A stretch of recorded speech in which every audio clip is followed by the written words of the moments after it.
በጣም ጎበዝ ዳግም፣ እሱ ነው የሚያወጣ። ቀጥልበት። ብሌን ቁጭ በይ እንጂ ምን ነው ቆመሽ ቀረሽ? አይ እትዬ ስራ ላይ ልሂድ። እንዴ ምን ሆና ነው ልጅ ግን? ታያት ማም፣ ስራ ኖሮባት ይሆናል።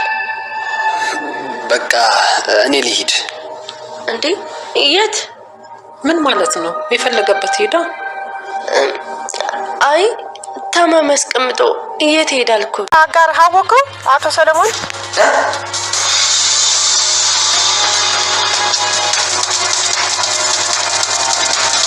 ስለ ሰለሞን? አዎ በእጅህ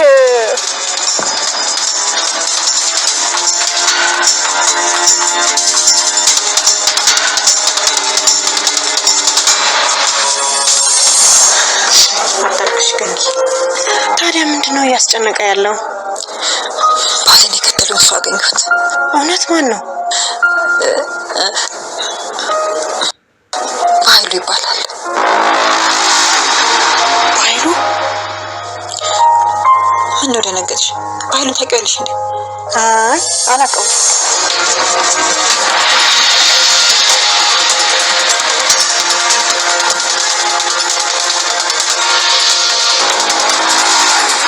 አቶ በኃይሉ ነፍሰ ገዳይ እንደሆነ ታወቀ። ዳግም እንግዲህ አባቱንም የገደለው በኃይሉ መሆኑን አውቋል ማለት ነው።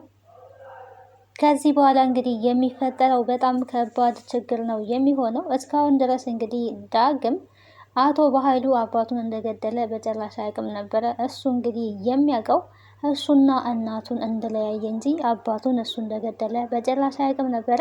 ዳግም ታዲያ ወደ እናቱ ቤት ካመራ በኋላ እናትየዋ እንግዲህ በኃይሉ የሰለሞን ሚስት እንደሆንኩኝ እኔን ካወቀ ይገለኛል፣ አይተወኝም፣ ሁላችንም ነው የሚገለን እያለች እንግዲህ ብቻዋን እያወራች ትገኛለች። ይሄንን ጉዳይ ደግሞ ዳግም ካወቀ የበለጠ ትልቅ ችግር ነው የሚፈጠረው እያለች እንግዲህ በምታወራበት ሰዓት ላይ ነው ድንገት ወደ ቤት የገባው ዳግም ማለት ነው። ታዲያ ብሌን ደግሞ በማታውቀው እዳ በብሌን አንገቷ ሲጥ ተደርጋ ልትገደል ነበረ። ሰላም እንግዲህ ቃል ታንቃ በነበረበት ሰዓት ላይ በጣም ግራ ተጋብታለች። ዳግም ሳሚ ማን ስለሆንክ ነው ልጄን የምትመታው ብላ ስትናገር፣ የምታንቃት ብላ ስትናገር፣ እሷንም እጇን ይዞ ያንቺ ልጅ እንዳልሆነች ብታቂ ኖሮ ይሄኔ ምን ሊፈጠር እንደሚችል ባወቅሽ ኖሮ እያላት ይገኛል። ሰላም ጤና ይስጥልኝ ውድና የተከበራችሁ የቻናሌ ቤተሰቦች እንዴት አላችሁ? በያላችሁበት ሰላማችሁ ይብዛ። ለዚህ ቻናል አዲስ ከሆናችሁ ሰብስክራይብ፣ ላይክ፣ ሼር እያደረጋችሁ ቤተሰብ እንድትሆኑ በአክብሮት ጋብዛለሁ። ቀጣዩን እንግዲህ አደራ ድራማ ወደ እናንተ ይዤ መጥቻለሁ። ይሄ ተወዳጅ ድራማ እንግዲህ ቶሎ ቶሎ ወደ እኛ አይደርስም። እኛም በደረሰ ጊዜ ቶሎ ብለን ወደ እናንተ ይዘን እንመጣለን። ለዛሬ እንግዲህ ቀጣዩን ክፍል ይዤላችሁ መጥቻለሁ። ቪዲዮን ስትጀምሩ ላይክ በማድረግ ጀምሩ። አስተማሪና ተወዳጅ ድራማ ነው። እንግዲህ ይሄ ድራማ ምን ተፈጠረ፣ በኃይሉ ምን ላይ ያለው የሚለውን ሁኔታ የምናይ ይሆናል። ብሌንና ዳግምም እንግዲህ ጸባቸው እንደቀጠለ ነው። በባለፈው ክፍል እንግዲህ ለማስታወስ ያክል ሄለን ጁስ ለመጠጣት ተሰጥቷን ነበረ። ያንን ጁስ ታዲያ ብሌን ለመቀየር ወስዳ ነበር። ብሌን በዛ በጁስ ምክንያት ትልቅ ጣጣ መጥቶባታል። ብሌን ሁሌም እንግዲህ ለሰዎች መልካምን ስታደርግ ነው የምናውቃት። አሁንም ቢሆን ብሌን እንግዲህ የሄለንን ህይወት ለመታደግ ብላ በራሷ ላይ ትልቅ ሪስክ ወስዳለች ማለት ነው። ስኳር የለውም ጁሱ፣ ስኳር ልጨምርበት እንዳጠጪ ብላ እንግዲህ ተቀብላታለች። በዚህ ሰዓት እንግዲህ ሄለን ተጠራጥራ ወደ ኩሽና መታ ተደብቃ እያየች አልነበረ። ብሌን ስታደርግ የነበረው እንግዲህ ያንኛውን ጁስ አስቀምጣ ሌላ ጁስ ቀጥታ ልሰጣት ነበር ሀሳቧም፣ እንደዛም እያደረገች ነበር። ሄለን እንግዲህ በዚህን ጊዜ ምን እያደረግሽ ነው? ያሰብሽው ነገር ምንድን ነው? በማለት እንግዲህ ብሌንን ስታፋጥጣት ነበር። ብሌን ያው ተንኮል አስባ አልነበረም የሄለንን ህይወት ለመታደግ እና እንዲሁም ደግሞ ያ ብቻ ሳይሆን ሄለን እና ቃልም እንዳይጣሉ እያደረገች ነበር። እዚህ ጋር ትልቅ ስራ ነው እየሰራች ያለችው እና ማንም ቢሆን ይህንን ሊያደርገው አይችልም። ብሌን እንግዲህ ቃል መድኃኒት ጨምራበታለች ብላ ብትነግራት ለሄለን ሁለቱ ይጣላሉ ብላ ስላሰበች ይሄንን መናገር አልፈለገችም። ይሄንን ግን እየተረዳላት ሰው የለም። ሄለንም ብትሆን አልተረዳችም ማለት ነው። አንዳንዴ መልካም ስራ ስትሰሩ በጣም ዋጋ ትከፍላላችሁ እና ብሌን ብዙውን ጊዜ ሰዎችን ለመርዳት በጣም መልካም ነገሮች ታደርጋለች። በዛው ልክ ታዲያ ፈተናዎች ወደ እሷ ይመጣሉ። እሷ ላይ ከባድ የሆነ አደጋ እየደረሰ ነው የሚገኘውና ራሷን አደጋ ላይ ጥላ በጥፊ እስከ መመታት፣ አንገቷ እስከ መታነቅ፣ እስከ መሰደብ፣ ከዚህ በፊትም እንግዲህ በዳግም ምክንያት ሌባ እስከ መባል ደረጃ ይህንን ሁሉ ነገር አሳልፋለች ማለት ነው። ይህንን ሁሉ ግን የምታደርገው ሰዎችን ለመርዳት ብላ ነው። በተለይ በአሁኑ ሰዓት ላይ ክፉ ከማድረግ ይልቅ መልካም ማድረግ በጣም ዋጋ የሚያስከፍል ነው ማለት ነው። መልካም ሰዎች በጠፉበት ዘመን መልካም ሆኖ መገኘት በጣም ዋጋ እያስከፈለ ይገኛል። ብሌን እንግዲህ ሄለን አንገቷን ሲጥን አድርጋ ያለቻት ጁሱን ጠጭን ያለቻት ይኸው ምንም የለውም እኔ ምንም አልጨመርኩበትም ከፈለግሽ እጠጣለሁ ብላ እራሷ ከጆክ የቀዳችውን እንግዲህ ምንም ስለሌለው እሱን ጠጥታለች።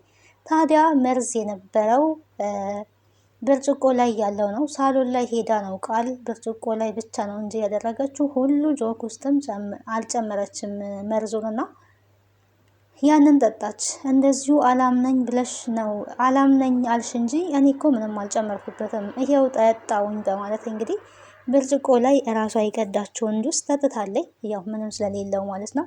ያንኛው ደግሞ ታዲያ ይሄንንም ጠጪው ስትላት ብሌን እንግዲህ መጠጣት አትችልም። ምክንያቱ ደግሞ እሱኛው የተመረዘ ጁስ ስለሆነ አምላኬ ሆይ የሆነ ነገር አድርግ የሆነ ነገር ፍጠር ነበር እያለች እየጸለየ የነበረችው። ይሄንን ጁስ መጠጣት አልችልም ቃል ናት ካልኩኝም ደግሞ ሁለቱ ይጣላሉ ብላ ነው ያሰበችው። ሁለቱ እንዳይጣሉ ብላ ግን እሷ አንገቷ ሲጥ ተደርጎ ነው የታነቀው ለቃል ብላ እንግዲህ ቃልና ሄለን እንዳይጣሉ ብላ። ግን በጣም የብሌን ጸባይ በጣም ይገርመኛል። በዚህ ሰዓት በአሁኑ ሰዓት ላይ የሰውን ገበና የሚሸፍን በጠፋበት ዘመን ላይ ተንኮል የሚሰራ ሰውን ገመና ሁላ ነው የምደብቀውና በቃል ምክንያት እንግዲህ አንገቷ ታንቋል። ጠጪ ካልጠጣሽ ግን እግትሻለሁ ብላ ስትታገላት እንግዲህ እኔ ምንም አላደረግኩኝም እኔ አልጨመርኩበትም ግን አልጠጣም ጭራሹንም አልፈልግም ብላ እንግዲህ ብዙ ታግላት ነበረ። ሄለን ግን ልትለቃት ስላልቻለች በስተመጨረሻ ብሌን ቃል ናት እኔ አይደለሁኝም ያንቺን ህይወት ለማትረፍ ብዬ ነው እንደዚህ ያደረኩ ብላ ነግራታለች። ሄለንም እንግዲህ ተጸጽታ ይቅርታ ጠይቃታለች። አንቺ ባለውለታዬ ነሽ፣ ህይወቴን ታድገሽዋል፣ በጣም አመሰግናለሁ፣ ባደረኩት ነገር በጣም አፍሬያለሁ፣ ይቅርታ አድርግልኝ በማለት እንግዲህ ይቅርታ ጠይቃታለች ማለት ነው። ታዲያ ቃልን እንግዲህ ሳሚ አንቋት ነበረ። አንገቷን ባነቀበት ሰዓት ላይ ሰላም በኃይሉ ደርሰው ነበረ። በዚህ ጊዜ እንግዲህ ለምንድን ነው ያነቀሽ? በምን ተጣልታችሁ ነው እያለች እንግዲህ ሰላም ያው እናት እስከተባለች ድረስ ጥያቄዎች እየጠየቀች ነበረ። ታዲያ ለጥያቄው ምንም አይነት መልስ የላትም ቃል። ምክንያቱም ምን ብላ ልትመለስ ትችላለች? ያው በወንጀል ነው በአንቺ ላይ ባሴር ነው ሴራ ነው ተጣልተን ነው ልትላት አትችልም። በኃይሉ ቶሎ ብሎ ቀበል ብሎ እኔና እሱ ስለተጣላን በእኔ ምክንያት ነው እሷን ልጄ ሊበቀል ፈልጎ ነው በማለት እንግዲህ የማስመሰል ወሬ እያወራ ነበረ ለሰላም። ሰላምም ታዲያ እኔ ልደንግጥልሽ ልጄ በቃ ወደ ቤት እንግባ በማለት ነው ወደ ቤት የገቡት። ታዲያ ዳግምን በዛን ጊዜ እዛ ቆሞ ነበረ። ዳግምና በኃይሉ እንግዲህ እንደምናውቀው ጸበኞች ናቸው። ዳግም ከዚህ በፊት በኃይሉን በጩቤ ወቅቶታል። በዛን ሰዓት ላይ እንግዲህ ሲተያዩ ሁለቱም አራስ ነብር ሆነው ተፋጠው ነበረ። ሰላም ታዲያ በእነሱ ሁኔታ በጣም ግራ ተጋብታለች። ሰላም እስካሁን ድረስ የበኃይሉ መወጋት በዳግም እንደሆነ በጭራሽ አታውቅም ማለት ነው። አልሰማችም። በኃይሉም እንግዲህ ይህንን ጉዳይ መናገር አልፈለገም። ለራሱ ያሰበው ነገር አለ። በነገራችን ላይ በኃይሉ ያሰበው ነገር እንግዲህ ለዳግም ብቻ አይደለም፣ ለቃልም ቢሆን አረሳስቶ ለእሷ የሚያሰበላት ነገር አለ። አንላቀቅም ብሎ ወስኗል ማለት ነው። አንላቀቅም ብሎ ነበረ ሲፎክር የነበረው። አሁንም ቢሆን ታዲያ ሰላም ግራ በመጋባት ሁለታችሁ ግን ገና ቅድም ጀምራችሁ ትፋጠጣላችሁ፣ በጥሩ አስተያየት አትተያዩ፣ ምን ሆናችሁ ነው ብላ እንግዲህ ጥያቄ ታቀርባለች። በኃይሉ እንግዲህ ያው ነገሮችን ቶሎ ማስቀየስ ስለሚችልበት ስላልጠየቀኝ እኮ አፍሮ ነው፣ ለዛ ነው አይደለ ዳግም ብሎ እሱም እንግዲህ እንደ ጥያቄ ይጠይቀዋል ማለት ነው። አዎ ስላልጠየቅኩ ነው ይቅርታ በማለት እንግዲህ የማስመሰል ከምን ጋር የዋለ ምን እንደሚባል አለና የዳግም ምላሽም ያ ነበር የሆነው። ታዲያ ይሄ ደግሞ ለቃል ሌላ ነገር መያዣ ዳግም መያዣ ነገር ተፈጠረላት ማለት ነው። በዚህ ጊዜ ቃል እንግዲህ ሰላም ስለዚህ ያልሰማችም ማለት ነው። ይሄንንማ ለሆነ ነገር እጠቀምበታለሁ በማለት እንግዲህ ወሬም መጠቀሚያ ሆኗል ማለት ነው በአሁን ሰዓት ላይ እና ይሄንንማ ለሆነ ነገር እጠቀምበታለሁ ሰላም አልሰማችም ማለት ነው ብላለች። እንግዲህ ይሄንን ሚስጥር አድርጋ ይዛ ከኔ ጋር ማቱን ከሆነ በኃይሉን አንተ እንደወጋኸው ለሰላም እናገራለሁ እያለች ትገኛለች። እንግዲህ ፍቅርን በነገር ልታስር ነው ማለት ነው። ፍቅርን በነገር ወይ ደግሞ እናገርብሃለሁ ካላፈቀርከኝ ከኔ ጋር መሆን ካልቻልክ ለሰላም ነው የምናገረው፣ ለአንተ ብቻ ሳይሆን ብሌንም ተባባሪ እንደሆነች አድርጌ እናገራለሁ እያለች ትገኛለች። እሱ ደግሞ እንግዲህ ብሌን አይደራደርም። በእርግጥ ብሌንና ዳግም አሁን ላይ አይነጋገሩም፣ ጸበኞች ናቸው። ግን ተጣሉ እንጂ ልባቸው አልተራረቀም። ሁለቱም ይተሳሰባሉ ማለት ነው። ያው እንደሚታረቁ ተስፋ እናደርጋለን። በፍቅር መሀል መጣላት ያለ ነገር ነው።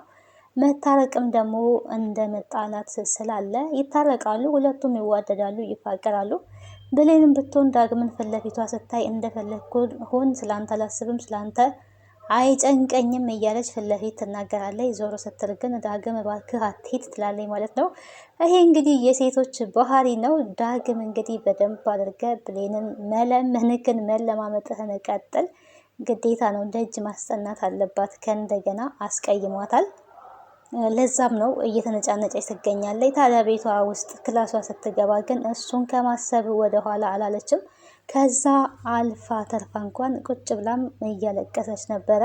እሱ እንግዲህ ከቃል ጎን ሆኖ ስታየው ዳግም ጥሩ ስራ እየሰራክ ነው በርታ በሚል እንግዲህ በቅናት መንፈስ ተመልክተዋለይ ማለት ነው። ቃል ደግሞ ሁለቱን የበለጠ ለማለያየት አሁንም ጥረቷን ቀጥላለች።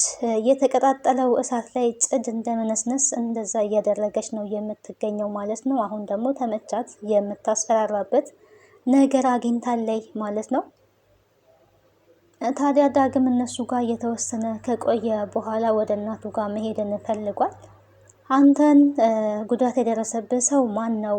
ጉዳት የደረሰብህን ሰው ልትከሰው ይገባል፣ ለፖሊስ ማመልከት አለብህ እያለች እንግዲህ ሰላም ወንድሟ በኃይሉን እየመከረኝ ትገኛለች። አይ ለፖሊስ እንኳን ማመልከት የለብኝም፣ አስፈላጊ አይደለም እያለ ይገኛል። ልጅ ነገር ነው፣ ዝም ብዬ ትቸው ነው እንጂ እኔ ለሱ አላንስም፣ ገና ቂጡን ያልጠረገ ልጅ ነው ይላል። እንግዲህ ዳግም እዛው ጋር ቁጭ ብሎ ስለሱ እየተወራ ነው። ዳግም ያለው አማራጭ እንግዲህ ከዝምታ ውጭ ምንም የለም፣ ዝም ነው ያለው ማለት ነው። እንደውም አሁንም እዚሁ ነው ያለው። ያለው ትንሽ ነው፣ ምንም የዘናሃል መቆንጠጥ የሚያስፈልገው ነው እንጂ ትልቅ አይደለም፣ ምንም አላደርገውም ነበረ ሲል የነበረው። ታዲያ ፖሊስ ሲባል አይ ለፖሊስማ አይሆንም እንዴ ምናምን ብላ ቃልም ደንግጣለች። ምን ነው ቃል ደነገጥሽ? ታውቂዋለሽ ወይ የወጋውን ሰው ታውቂያለሽ ወይ ነበረ ብላ ስጠይቃት የነበረው። አይ እኔ እንዴት ላውቀው እችላለሁ፣ ዝም ብዬ ነው ምናምን ብላ እንግዲህ አስቀይሳለይ ማለት ነው። ታዲያ በዚህን ጊዜ ዳግም በኃይሉ በቃ የሆነ ነገር አስቧል ማለት ነው። ራሴን መጠበቅ ከበፊቱ በበለጠ ራሴን ማዘጋጀት አለብኝ የሚል እቅድን ለራሱ አውጥቷል። ምክንያቱም የኃይሉ ዝምታ ሌላ ነገር ከጀርባው እንዳለ ያስታውቃል ማለት ነው። በቃ የዚህን ያህል ከተጫወትኩኝ በማለት ወደ እናቴ ጋር ሊሄድ ብሏል። ያው ሰላም እንግዲህ እናትን ማግኘትን ለእኔ ስላልነገርከኝ በጣም ተቀይም ያለው ወሬ አይደበቅም ሰምቻለሁ እያለች ወቀሳ እያቀረበች ትገኛለች ማለት ነው። ያው ከሱ አፍ ስላልሰማኝ ቅድሙንም እናትህ ጋር እንደምትሄድ ብትነግረኝ ኖሮ አልይዝክም ነበር ነው ያለችው። እንግዲህ ዳግም እናቴን ዛሬ ከነጋ አላየዋትም፣ መሄድ አለብኝ እናቴ ጋር ልሄድ በማለት ወደ እናቱ ጋር ሄዷል። እሱ ወደ እናቱ ጋር ሲሄድ እንግዲህ ወይዘሮ ገነት ቤቷን እያስተካከለች በኃይሉ እኔ የሰለሞን ሚስት መሆኔን ካወቀ እኔንም ልጆቼንም አይተወንም፣ ፈጣሪ ብቻ ይጠብቀን እያለች እንግዲህ ደስ የሚለው ነገር ወይዘሮ ገነት የሆነ ችግሮች ሲፈጠሩ ሁሌም ቢሆን ፈጣሪዋን ነው የምትጠይቀው፣ ፈጣሪ ነው የምትለምነው። በጣም ጀግና ሴት ናት። በዚህ እኔ አደንቃታለሁ ማለት ነው። ለነገሮች መፍትሄ ቶሎ ብላ ትፈልጋለች። ትክክለኛ መፍትሄ ደግሞ ያለው ከፈጣሪ ስለሆነ ሁሌም ፈጣሪ ነው የምትማጽነው። አምላኬ ሆይ አንተ ጠብቀን፣ እኔንም ልጆቼንም ጠብቅ እያለ እየጸለየች ነበረ። ዳግም እንግዲህ ወደ ቤት ሲገባ እሷ ግን በኃይሉ ሊገለል ይችላል፣ ዳግም ደግሞ ይሄንን ነገር ካወቀ በጣም ትልቅ ችግር ይፈጠራል እያለች እያወራች ነበረ። ዳግም እንግዲህ እናትህን እገልብሃለሁ ስላለው በኃይሉ ያንን ስለሚያውቅ አሁን ላይ እናቱን ለመከላከል ነው እንደዚህ እየሆነ ያለው። አባቱን ደግሞ እሱ እንደገደለ ከሰማ ዝም ብሎ አይቀመጥም። በጣም ከባድ ነው እንደዚህ አይነት ነገር በነገራችን ላይ ማለት ነው። የአባቱ ገዳይ መሆኑን ካወቀ እኔ እንጃ ዳጊ በኃይሉን ገሎ እንግዲህ ነፍሰ ገዳይ ሆኖ እስር ቤት ነው ሊገባ የሚችለውና ላለመናገር ወስና ነበረ ወይዘሮ ገነት። ግን ያው ሰምቷል ማለት ነው። ልጄ ከሰማ ይሄ ነገር ጥሩ አይደለም እያለች ስታወራ ሰምቷል። ከዛ እሷን በማፋጠጥ ምንድነው የተፈጠረው ንገሪኝ፣ ምንድነው የደበቅሽኝ ነገር አለ እያለ እንግዲህ እናቱን አፋጧል ማለት ነው። በኃይሉም ደግሞ ወይዘሮ ገነት የሰለሞን ሚስት እንደሆነች እንግዲህ ሰምቷል። ይሄ ደግሞ ከጎረቤቷ ነው ማለት ነው። የገነት ጎረቤት እንግዲህ ወሬ አመላላሽ ናት። ሁሌም ከባህሉ ጋር ነው የምትሰራው። ሚስጥር እያወጣጣች ለባህሉ ታቀብላለች መረጃ ማለት ነው። እሷም እንግዲህ ጮማ የሆነ መረጃ አለኝ በኃይሉ በማለት ስልክ ደውላ ነግረዋለች። እሱም እንግዲህ የሰለሞን ሚስት በማለት ጉዳዩን ጀምራ ተናግራለች። እዚህ ጋር እንግዲህ ጠላት ኬትም እንደማይመጣ ከሩቅ እንደማይመጣ እንረዳለን ማለት ነው።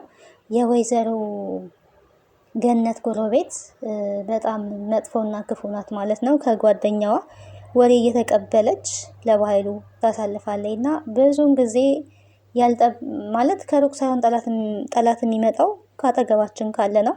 ከጎረቤት ጠላት ፈጣሪ አምላክ ይጠብቀን። እውነት ለመናገር በጣም ነው የሚያሳዝነው። ቀጣዩን ክፍል ወደ እናንተ እስከምመጣ ቸር ሰንብቱ።